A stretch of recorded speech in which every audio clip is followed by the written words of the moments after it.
নমস্কার নমস্কার নমস্কার নমস্কার নমস্কার নমস্কার নমস্কার নমস্কার আপনাদের সবাইকে সবাইকে সবাইকে নমস্কার জানাচ্ছে আপনাদের সৌমিত্র বসু। সবাইকে অজস্র শুভ কামনা জানাচ্ছে, স্বাগত জানাচ্ছে আজকের এই শরণাগত অনুষ্ঠানে এবং সবাইকে শুভ সকাল জানাচ্ছে। শুভ সকাল, শুভ সকাল।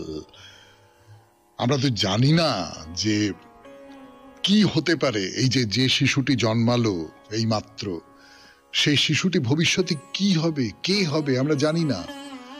আমি আজকে এই যে শরণাগত করছি, আজ থেকে একদিন দুদিন তিন দিন পরে আমি কি হবে, কি সম্ভাবনা আছে আমার ভেতরে, কি সম্ভাবনা আছে সেই শিশুটির ভেতরে, আমরা কিছু জানি না। প্রত্যেকের মধ্যে একটা মহিরুহের বীজ রয়েছে। কেন এই কথাটা বলছি, তার কারণ আজকে হচ্ছে জাতীয় সম্ভাবনা দিবস। 20শে আগস্ট জাতীয় সম্ভাবনা দিবস। আর সেই সঙ্গে আজকে আমাদের প্রাক্তন প্রধানমন্ত্রী রাজীব গান্ধী, তার জন্মদিনও বটে। তার জন্ম হয়েছিল 1944 খ্রিস্টাব্দের আজকের তারিখে। এবারে বেণীমাধব শীলের পঞ্জিকা অনুযায়ী আজকের দিনটার কথা বলি। আজকে 3রা ভাদ্র 1431, ইংরেজির 20শে আগস্ট 2024। আজকে মঙ্গলবার, প্রতিপদ। সূর্যোদয়ের সময় ভোর 5:18, সূর্যাস্তের সময় সন্ধে 6:08। নক্ষত্র ধনিষ্ঠা। আজকে জন্মে কুম্ভ রাশি, শূদ্রবর্ণ, মতান্তরে বৈশ্যবর্ণ, রাক্ষসগণ। আমাদের হোয়াটসঅ্যাপে চিঠি পাঠাবার নাম্বার 9831922927। চিঠির গোড়ায় অতি অবশ্যই SG লিখতে হবে। এবং শেষবারের মতো, মানে শেষ দিনের মতো মনে করিয়ে দিই, আজকে সন্ধে 6টার ভেতরে কিন্তু বৃহস্পতিবারের জন্য যে বিষয় ঠিক করা আছে, সেই চিঠি আমাদের দপ্তরে পৌঁছে যাওয়া চাই। 2টি বিষয় দেওয়া রয়েছে, হয় এটা নয় ওটা।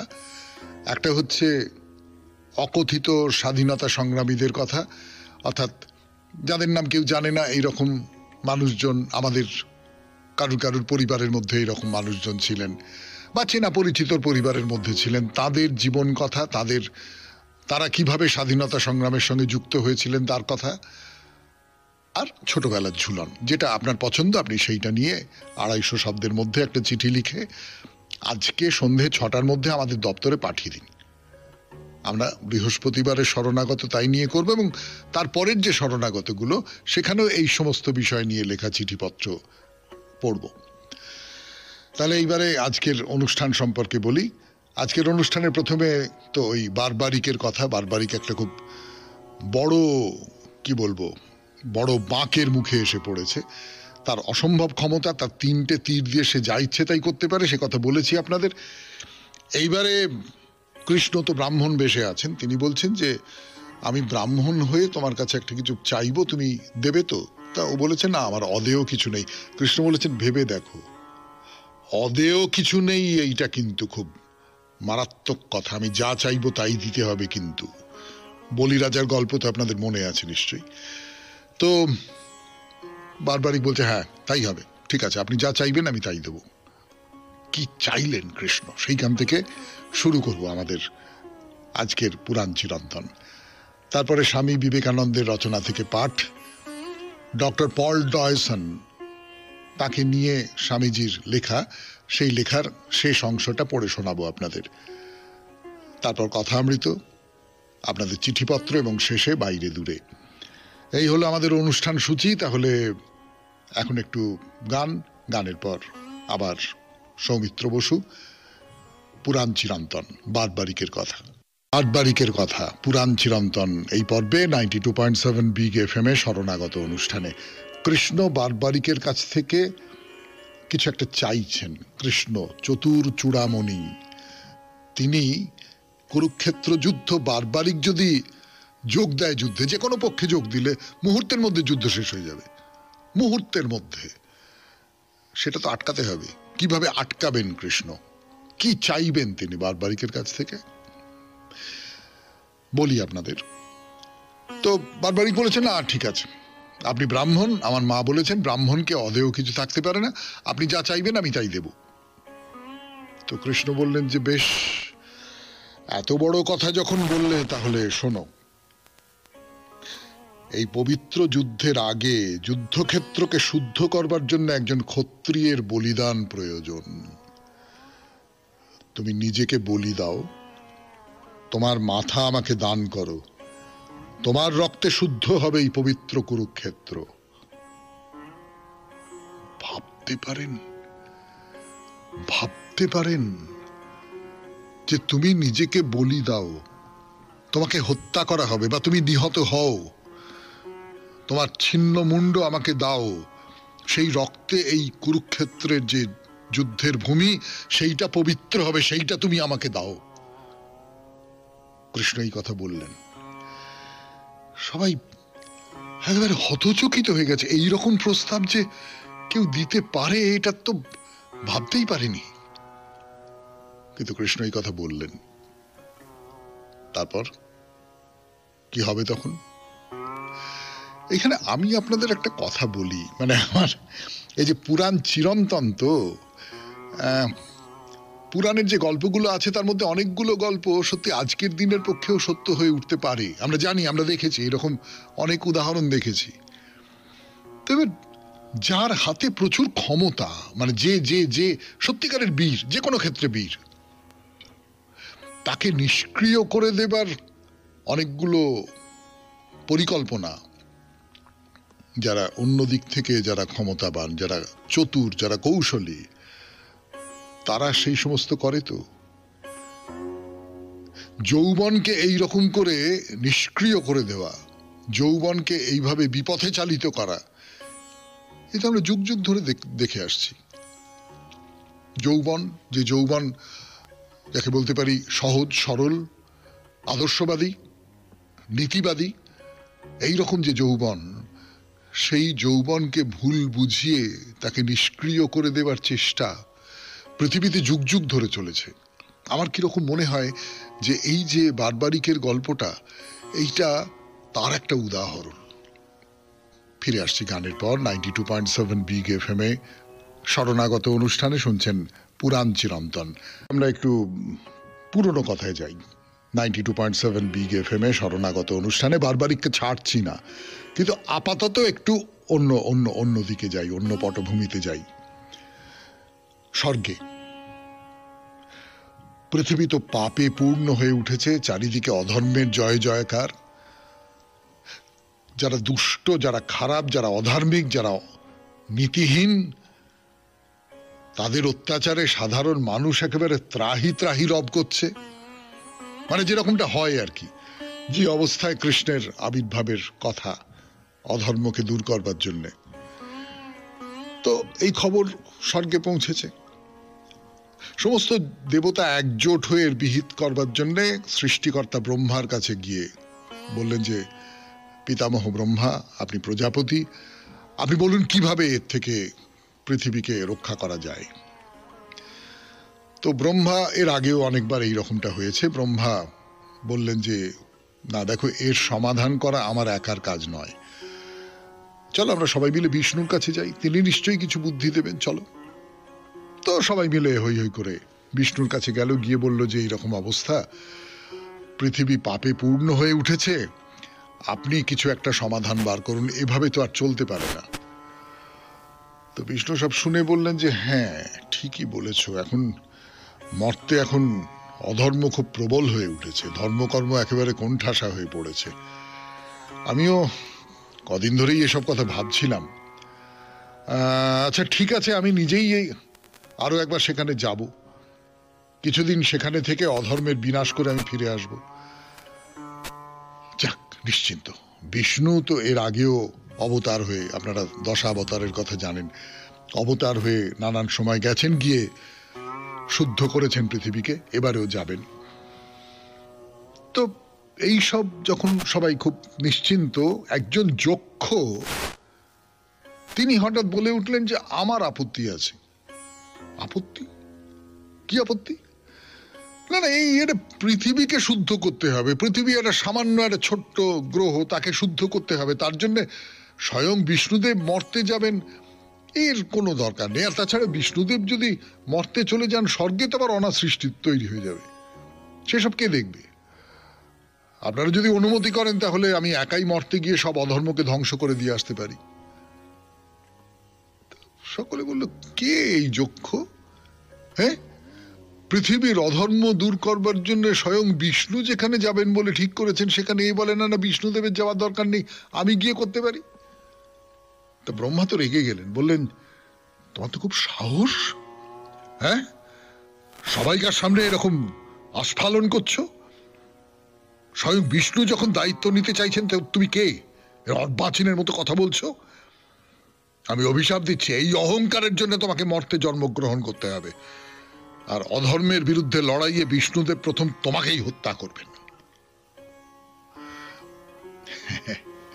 গল্প কোন দিকে মোড় ফিরছে দেখুন। আজকে এই পর্যন্ত থাক। 92.7 বিগ এফএম এ শরণাগত অনুষ্ঠানে এরপর গানের পর স্বামী বিবেকানন্দের রচনা থেকে পাঠ, ডক্টর পল ডয়সন এর রচনা থেকে পাঠ, ডক্টর পল ডয়সন।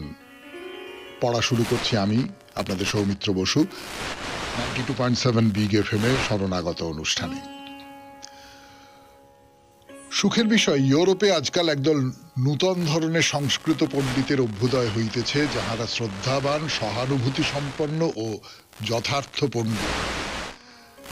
শ্রদ্ধাবান কারণ ইহারা অপেক্ষাকৃত উচ্চ দরের মানুষ, এবং সহানুভূতি সম্পন্ন কারণ ইহারা প্রকৃতই বিদ্বান।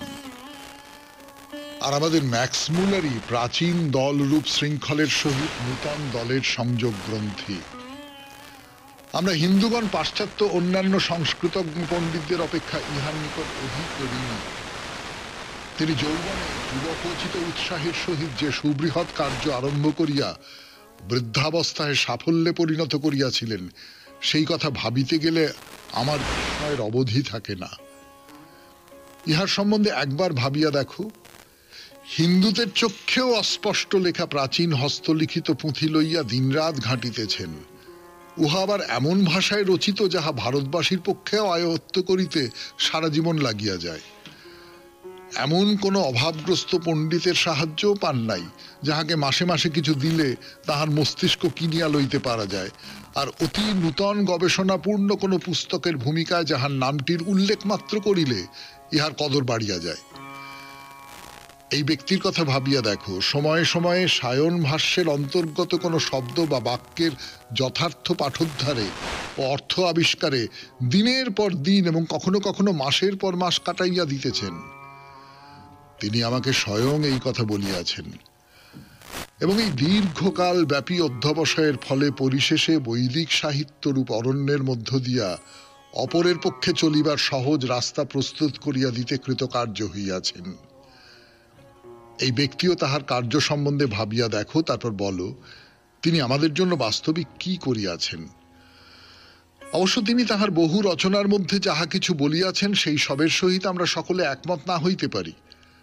এরূপ সম্পূর্ণ একমত হওয়া অবশ্যই অসম্ভব, কিন্তু ঐকমত্য হউক বা নাই হউক, এই সত্যটির কখনো অপলাপ করা যাইতে পারে না যে আমাদের পূর্বপুরুষগণের সাহিত্য রক্ষা ও বিস্তার করিবার জন্য এবং উহার প্রতি শ্রদ্ধা উৎপাদনের জন্য আমাদের মধ্যে যে কেহ যতদূর সম্ভব আশা করিতে পারি, এই এক ব্যক্তি তাহার সহস্রগুণ অধিক করিয়াছেন, আর তিনি এই কার্য অতি শ্রদ্ধা ও প্রেমপূর্ণ হৃদয়ে করিয়াছেন।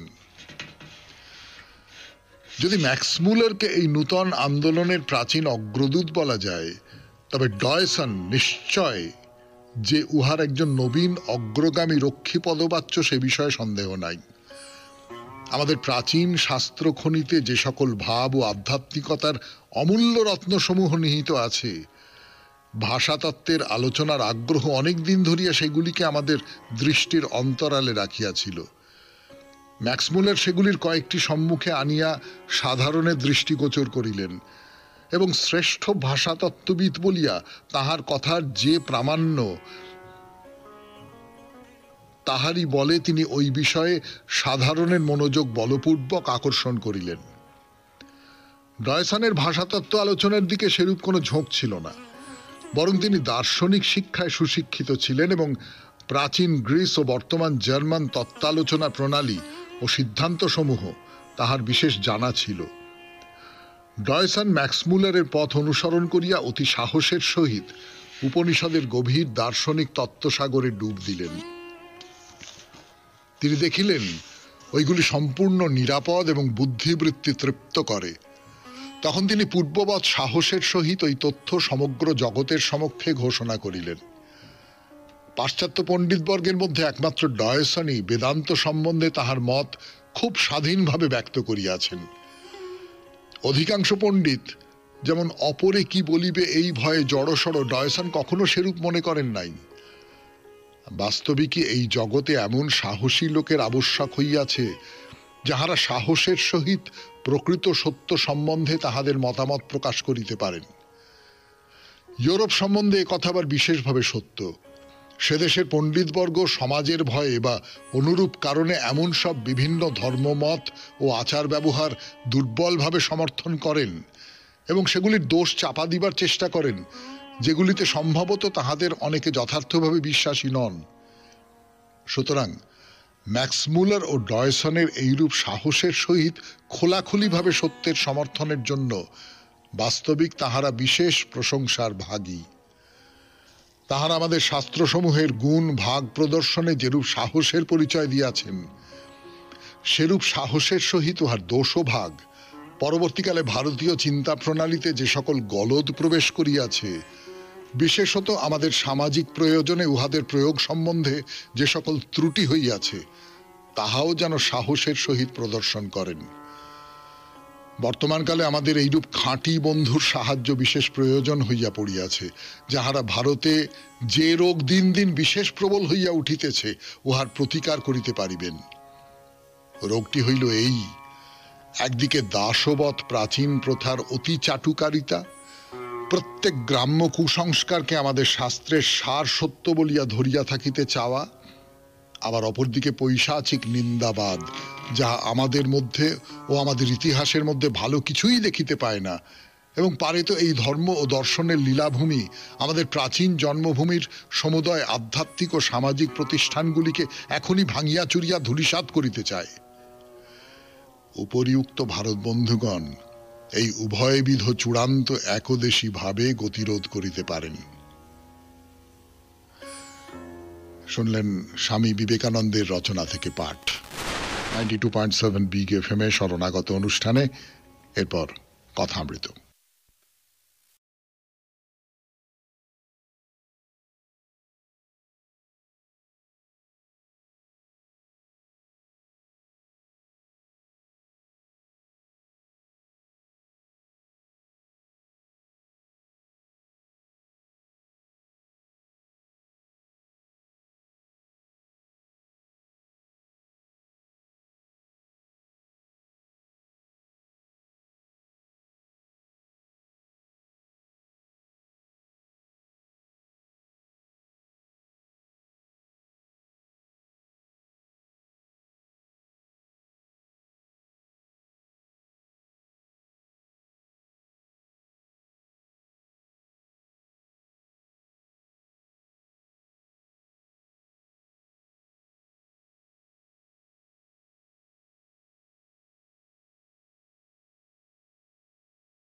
গানের পর আবার কথামৃত 92.7 বিগ এফএম এ শুনছেন শরণাগত অনুষ্ঠান।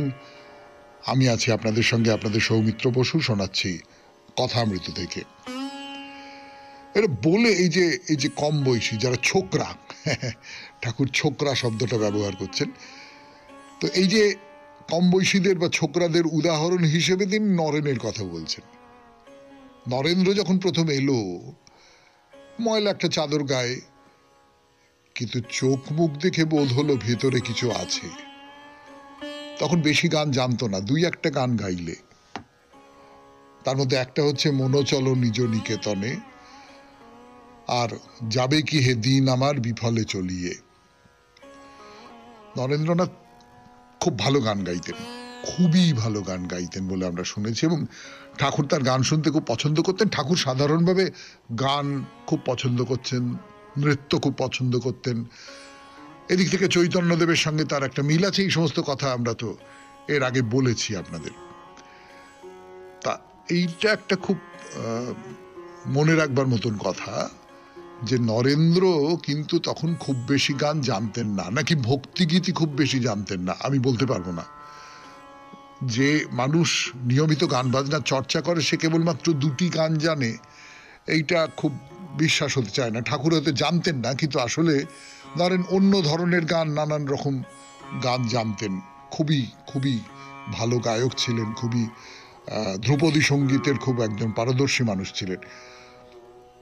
কিন্তু ঠাকুরের সংস্পর্শে আসার পর থেকে আমরা এই কথামৃততেই দেখেছি যে নরেন কত রকমের কত গান গাইছেন, ভক্তিগীতি, নানান ধরনের ভক্তিগীতি। সেইগুলো তিনি পরে শিখেছেন, পরে জেনেছেন, পরে আয়ত্ত করেছেন। তার কারণ হচ্ছে যে এই গানের প্রতি তার মন, এই গানের যে ভাব, এই গানের যে কথা, তার প্রতি তার মন আকৃষ্ট হয়েছে, এই গানগুলো শিখতে ইচ্ছে করেছে এবং শিখেছেন। অর্থাৎ আমি যদি কোনো বিষয়ে আকৃষ্ট হই, তাহলে সেইটা আমি আয়ত্ত করে ফেলব। কিন্তু যে কথাটা বলবো বলে বলেছিলাম আপনাদের গানের আগে, সেটা হচ্ছে এই যে এমনি কম বয়সী ছেলে আপনি দেখবেন তাদের একটা বড় অংশ আজকের এই যে প্রবল যে ভোগবাদী দুনিয়া, সেই ভোগবাদী দুনিয়া কম বয়সী ছেলে মেয়েদেরও দখল করে নিচ্ছে। এবং ভোগবাদী দুনিয়া যার মাধ্যমে আমাদের মধ্যে আসে, সেই বিজ্ঞাপনের একটা ভাষাই হচ্ছে যে ক্যাচ দেম ইয়াং, কম বয়সেই পাকড়ে ধরো। তা না হলে আমাদেরও ছোটবেলায় আমরা দেখেছি যে তা ঠিক আছে, জামা কাপড়ের সেরকম করে ঠিক না, কি হবে, কি হয়েছে বলে একটা যা হোক একটা পরে বেরিয়ে গেলাম, যা হোক করে চললাম, ঘুরে ঘুরে বেড়ালাম। মানে নিজের ভেতরেই এত ফুর্তি, নিজের ভেতরেই এত আনন্দ, নিজের ভেতরেই এত পূর্ণতা যে ওই বাইরের জামা কাপড়, বিলাস বৈভব, কায়দা, এই সমস্তগুলো আর খুব দরকার হয় না আর কি। এমনি আমি ঐশ্বরিক ভাবনার দিক থেকে বলছি না, সাধারণভাবে জীবনযাপনের দিক থেকে আমি বলছি, সেখানে খুব একটা দরকার হয় না কিছু। তো এই নরেনের ক্ষেত্রেও ময়লা চাদর একটা গায়ে দিয়ে এসেছে। তো যখন আসতো এক ঘর লোক, তবু ওর দিক পানে চেয়েই কথা কইতাম।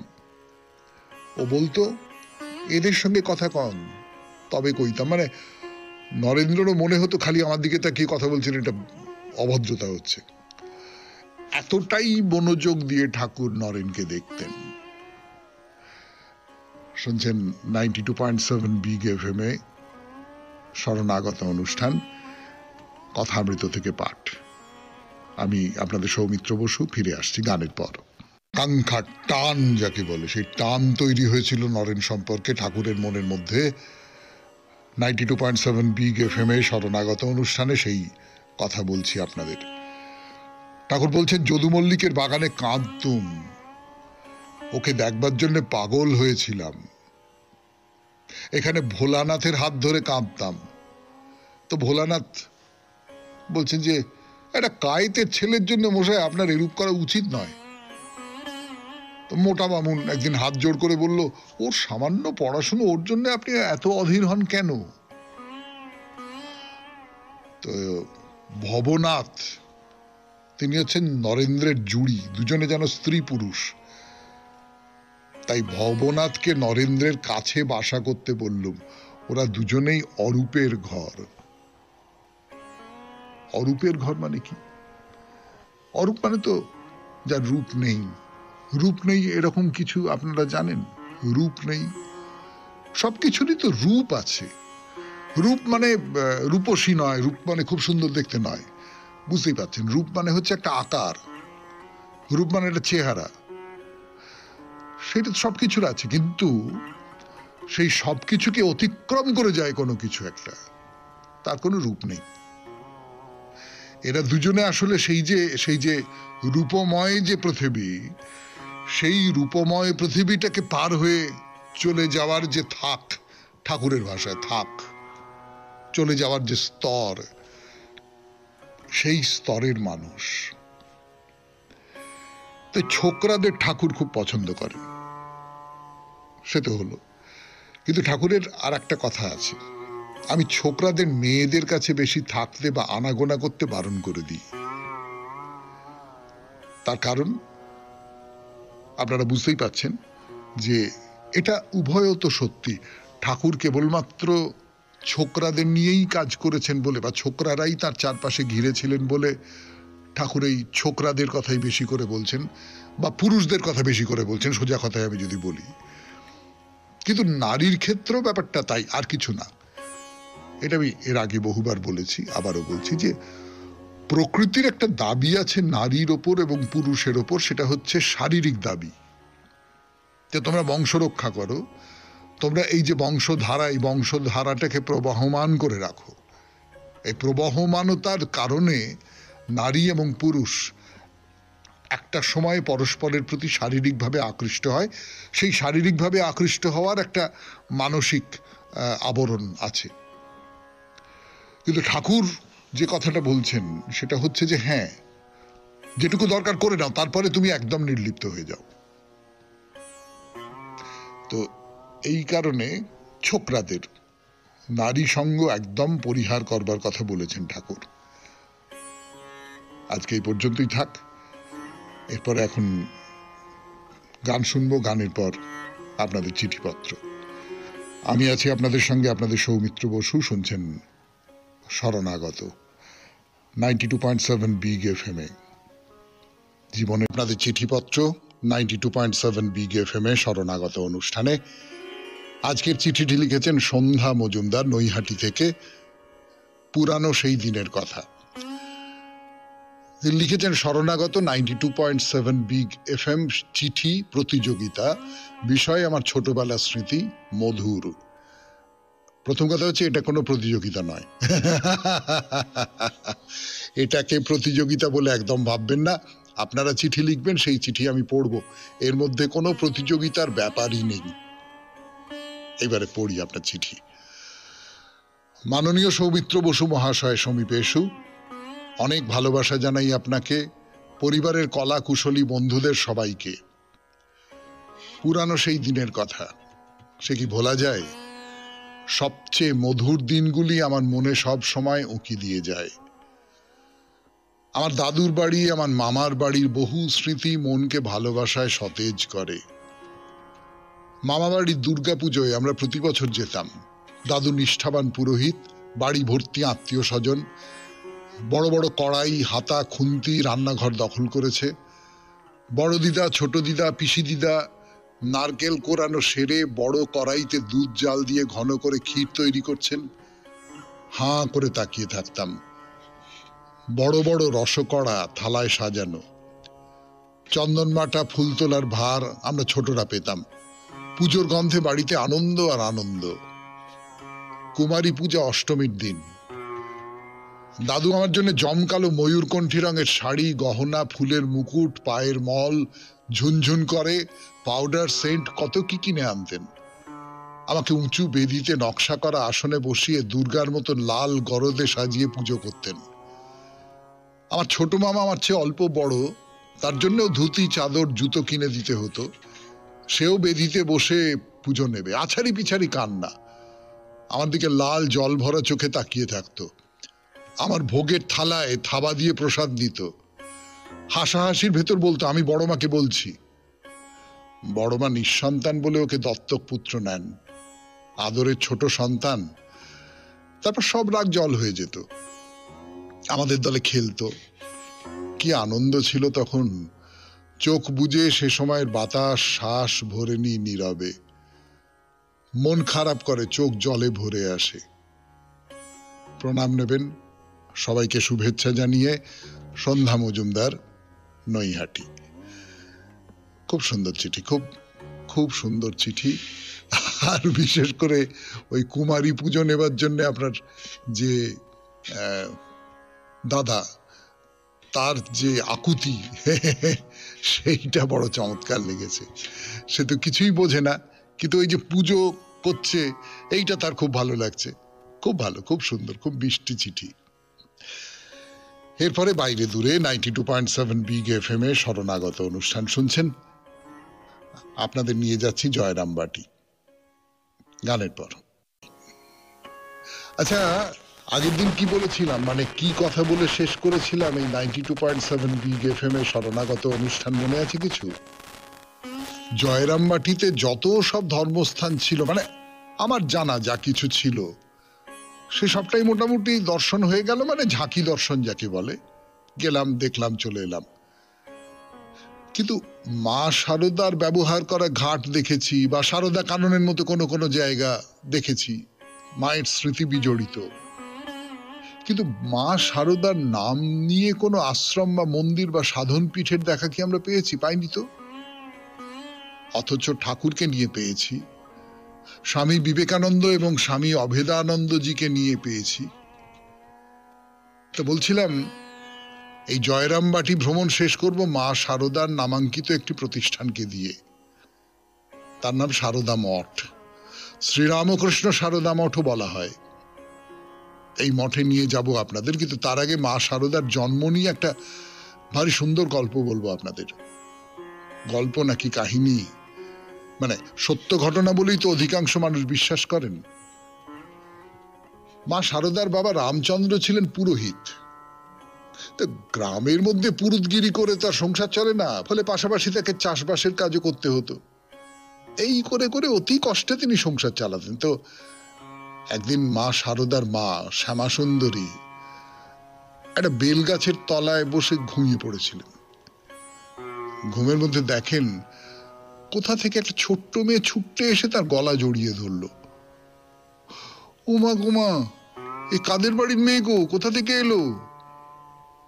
সেই মেয়ে তেমনি করে শ্যামা সুন্দরীর গলা জড়িয়ে ধরে বললে, আমি মহাশক্তি, কিন্তু মানুষের বেশ ধরে যে তোমাদের ঘরেই থাকতে আসছি গো। ঘুম ভেঙে গেল শ্যামা সুন্দরীর, কিন্তু সারাক্ষণ তার মনকে ছেয়ে রাখলো সেই স্বপ্ন। শুনছেন বাইরে দূরে 92.7 বিগ এফএম এ শরণাগত অনুষ্ঠানে। ফিরে আসছি গানের পর।